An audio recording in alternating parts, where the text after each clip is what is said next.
కీర్తన గ్రంథం 30వ దావీదు కీర్తన 2వ వచనంలో, నేను నీకు మొరపెట్టగా నాకు ఆరోగ్యం దయచేసితివి అంటూ భక్తుడు దావీదు అంటున్నాడు. ఈ దావీదు గొప్ప రాజు.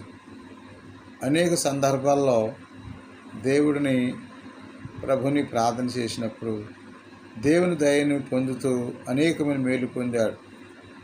ఆయనకు మొరపెట్టినప్పుడు నాకు స్వస్థత దయచేసాడంటూ దావీదు అంటున్నాడు. అలాగే మొరపెట్టుటంటే అర్థం, మనం అనుకున్నది సాధించే వరకు మొరపెట్టడం అనేది బలమైన శక్తి.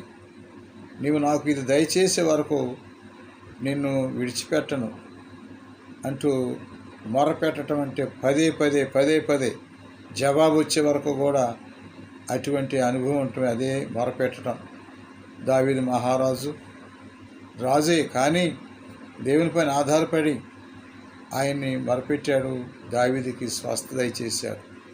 మరి అటువంటి స్వస్థత మనకి కూడా పదే మరి దేవుడిని ప్రార్థిస్తే విశ్వాసంతో, నమ్మకంతో మరి దేవుడు ఆరోగ్యం ఇస్తాడు. అటువంటి సంపూర్ణ విశ్వాసంతో దేవుని మొరపెట్టే అనుభూతిని, దివ్యానుభూతిని దయచేయమని ఆ ప్రభుని వేడుకుందాం.